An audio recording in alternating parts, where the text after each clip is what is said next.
the Chicago Bears are in fact expected to trade for star pass rusher Khalil Mack.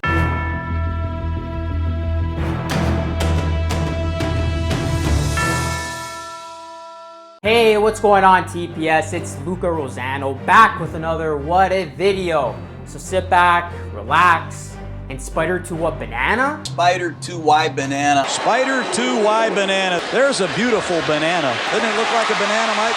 Yup, before the Atlanta Falcons met the reigning, defending Super Bowl champion Philadelphia Eagles to kick off the 2018 NFL season, the league experienced a shakeup that sent absolute shockwaves throughout America. It was the perfect way to ring in the new football year. It would have sure to go down as a very memorable first season back with the silver and black. Either positively or negatively, Raiders head coach John Gruden helped to orchestrate a deal to send elite pass rusher Khalil Mack to the Bears. The Bears. After Mack and the Raiders were unable to come to an agreement in regards to a contract extension.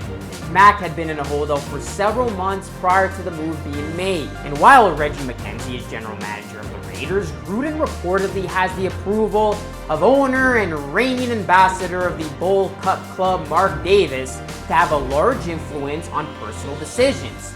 And it looks like Chucky has already begun his mind games, which included cutting fan favorite punter Marquette King, and now his choice to send away possibly the best defensive player in the league in the middle of his prime, a week before the season starts, is one of the most memorable NFL trades in recent memory and is sure to be discussed and debated for a very, very long time. From Raiders quarterback Derek Carr to fellow pass rushers all across the league, players and fans were already giving their stunned thoughts in the immediate aftermath of the news.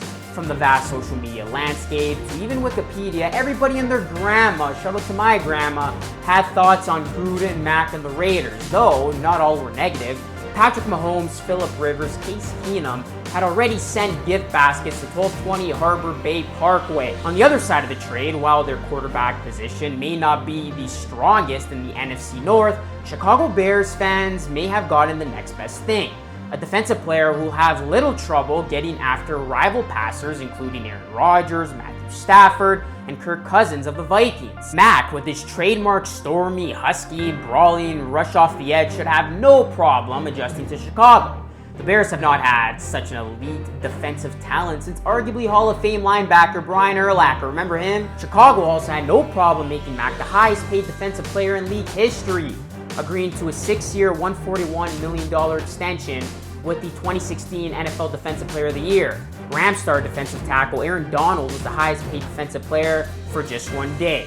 With a young talented corpse on both sides of the ball, Mack has been touted as a potential long-term cornerstone of the franchise who can help create a winning unit on defense, a la Reggie White joining the Green Bay Packers in 1993. Still, the last time the Bears sent 2 first-round draft picks to acquire a player, Chicago brought in Jay Cutler in 2009, and the results were mixed at best. Though, for every trade involving multiple first-round picks that can set back a franchise for years, there are also instances when franchises have used such moves to take their club to the next level. Although it may take a few years and probably even longer to determine who came out on top of this Mack trade, we here at TPS are already interested in hypothesizing what could have happened if Mack remained a Raider. With Mack on defense and Carr on offense, the Raiders look to have 2 franchise stars at the perfect time as they seek to gear up interest ahead of their impending move to Las Vegas. However, that history is now as outdated as a field roster update. Still, we're curious of what would have happened if Mack was never traded to the Bears. And a special shout out goes to Know You for suggesting this video. Khalil Mack is going to go off the rails and break the bank.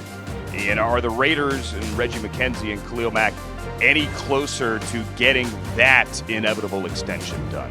Well, Andrew, first of all, it is inevitable, but this is obviously something they want to get done. It's just remains more likely than not that it is something that's done toward the end of the spring or the beginning of training camp. That's generally when these deals get done. If Khalil Mack is not traded away by the Raiders, we certainly think Oakland is able to rebound from their disappointing 2017 campaign. After having high hopes following their first playoff berth since 2002, the Raiders stumbled to a 6-10 record in 2017, beset by inconsistency on both sides of the ball. With a mostly new coaching staff highlighted by Gruden and new offensive and defensive coordinators Greg Olsen and Paul Guenther, respectively, we believe the Raiders give the Black Hole a great season and what is possibly the team's last year in Oakland. Though the Raiders open up the season against the Los Angeles Rams, a lot of people's pick to represent the NFC in Super Bowl 53, Oakland has a somewhat favorable schedule in 2018. Outside of matchups against Ben Roethlisberger's Steelers and Russell Wilson's Seahawks, who are now without the Legion of Boom, the Raiders' defense is not going up against a lot of quarterbacks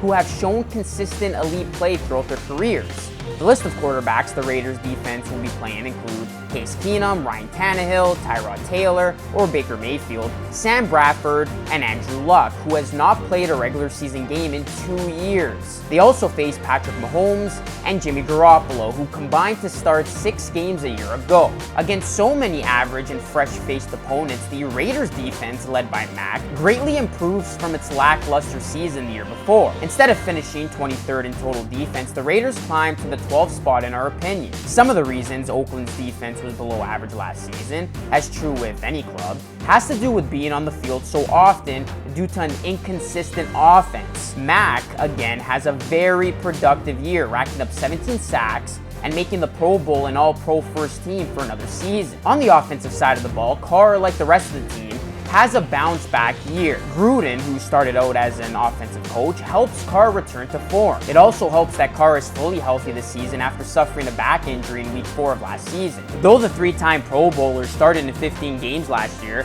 the back injury lingered as a traverse process in his back. The injury Carr suffered typically takes 2 to 6 weeks to fully heal. With Carr healthy, a new weapon in Jordy Nelson, and of course Marshawn Lynch in the backfield, the Raiders should be within the league's top 10 offenses in 2018. It helps that with an improved defense, who will capitalize on turnovers, the Raiders are provided plenty of scoring opportunities. Thanks to an improved defense, spearheaded by Mack and Carr leading the offense back to elite form, along with a modest schedule, the Raiders get back to the postseason, finishing 12-4 to win the AFC West and clinch a first-round bye. The Raiders win their first postseason game since 2002, but fall to the Pittsburgh Steelers in the AFC title game. Though the Raiders don't make it back to the Super Bowl, Oakland has a very promising start in their first season with Gruden back as coach.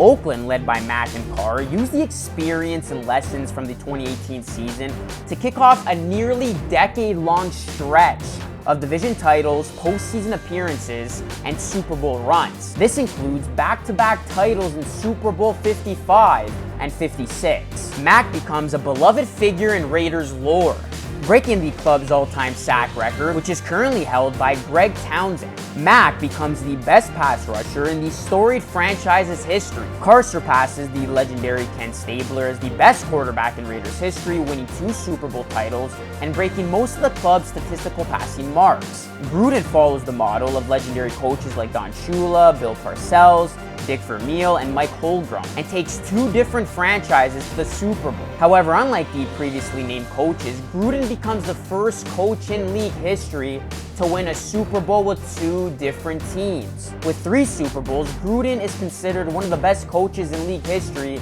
and is certainly on the path to the Hall of Fame. After coaching, Gruden leaves the sidelines following the end of his 10-year deal and joins an ownership stake to become a minority owner of the franchise. Like the man who first hired him in 1998, the legendary owner Al Davis, Gruden spends time as both a coach and owner in the Raiders organization. Remember, this only happens if Gruden keeps Mack and does not lose the locker room and fan base prior to the first game of the season in his return to the Raiders.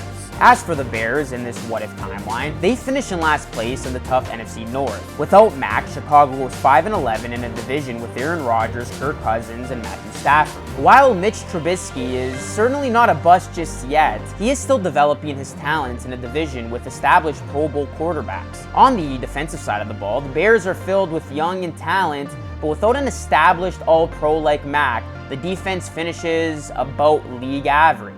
In the first season of head coach Matt Nagy's tenure, Chicago matches last season's record. It's a disappointing first year in the Windy City, but the Bears do keep the multiple first-round picks which they had sent to the Raiders in the real-world timeline. With these picks, Chicago was able to address some of the issues affecting both sides of the ball. With their 2018 draft pick, which would be within the top 10 picks, the Bears select defensive end Clelin Ferrell, the pass rushing standout they are missing without Mack.